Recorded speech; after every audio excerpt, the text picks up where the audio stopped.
The Boston Celtics have reached a point in the 2025-26 season where they don't just look like a contender, they look inevitable. And that's what makes this run so different from previous years. This isn't just talent anymore. This is structure, identity, and chemistry, and experience all coming together at the exact right time. You watch them play now, and the first thing that stands out is how controlled everything feels. Nothing looks rushed. Nothing looks forced. Every possession has intent. That starts with Jason Tatum, who has taken another leap, not just statistically, but mentally. He's not just scoring anymore. He's dictating games. He's reading double teams before they come, making the right pass instantly, picking his spots instead of forcing them. There were always questions about whether he could be that guy in the biggest moments. And this season, or during the past couple games, he's answering that before the playoffs even start. And then there's the MVP Jaylen Brown, who somehow looks more polished than ever. His handles is tighter, his decision making is sharper, and his ability to attack mismatches has become one of the most reliable weapons in the NBA.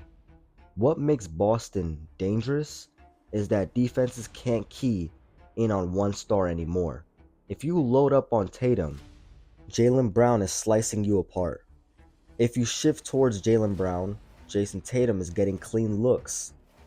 It's a pick your poison situation, and most teams don't have that personnel to survive it. And you can't talk about this team without mentioning Derek White, who has quietly become one of the most impactful role players in basketball. He does everything: shot blocking as a guard, hitting threes, making smart cuts, defending multiple positions. He's the type of player every championship team has: low ego, high IQ, always in the right place at the right time. What makes this Celtics team elite isn't just the names, it's how perfectly everything fits together. There are no wasted possessions. The ball moves, the spacing is elite, they generate open shots consistently, and they trust each other to take them. That trust shows up in late games when pressure hits. Nobody is panicking. Nobody is trying to be the hero. They just keep playing their system. Defensively, they might even be more impressive. This is a team that can switch almost anything. They can protect the rim. They can guard the perimeter. They can adjust mid-game depending on the matchup. One possession, they're switching everything. The next, they're dropping back. Then they're trapping. It's constant pressure, and it wears teams down over 4 quarters. And the depth is another reason why they've been so dominant. It's not just their starting five. The bench comes in and maintains the same intensity. There's no drop off. That's rare. A lot of teams rely heavily on their stars, but Boston can survive stretches where no one or two guys are off because someone else has stepped up. What's different this season compared to previous ones is the experience. This core has been through deep playoff runs. They've felt the pressure. They've dealt with criticism.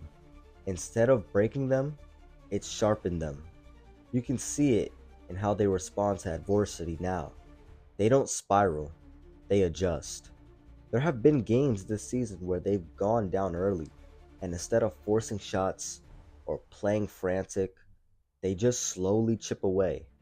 They trust that their system will work, and it usually does. That level of composure is what separates good teams from championship teams. Going into the playoffs, the biggest question for most teams is, what's your identity? For Boston, that question is already answered.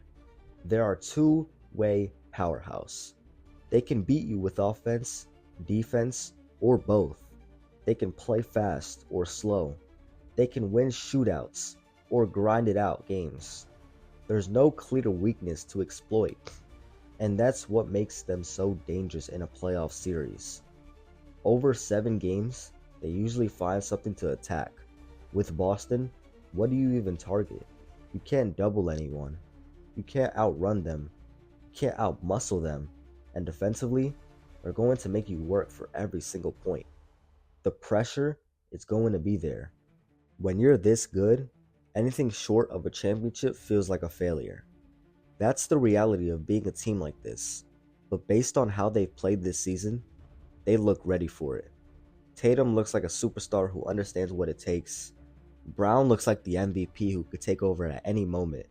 The supporting cast looks perfectly built for a playoff basketball game. And the team as a whole looks locked in. This isn't just a hot streak or a regular season run. This feels sustainable. It feels like a team that knows exactly who they are and how they want to play. And when you combine that with elite talent on both ends of the floor, you get something special. So as the playoffs approach, the conversation isn't just about whether the Celtics are contenders or not. It's about whether anyone can actually stop them. Because right now, they're just winning games. They're controlling them. And that's the kind of dominance that usually leads to something much bigger. And if they carry this level of play into the postseason, this could be the year everything finally comes together for Boston. The Boston Celtics have also reached a level where their confidence is starting to feel contagious. And that's something you can't really measure with stats.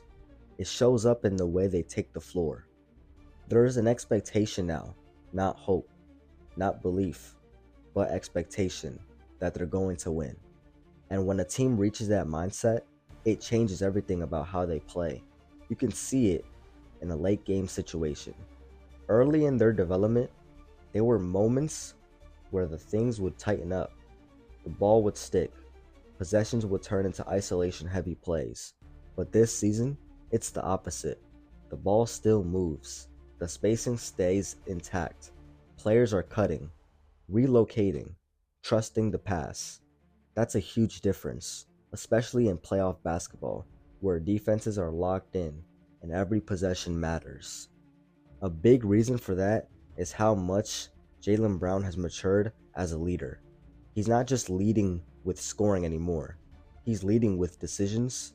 He's recognizing when to slow the game down, when to attack quickly, when to involve teammates, and more importantly, his body language has changed. When things go wrong, he doesn't let it linger. He resets immediately, and the rest of the team follows that energy. And then there's the physicality that this team plays with now. I feel like I had to talk about the Boston Celtics because Jaylen Brown has been at an absolute tear this entire season.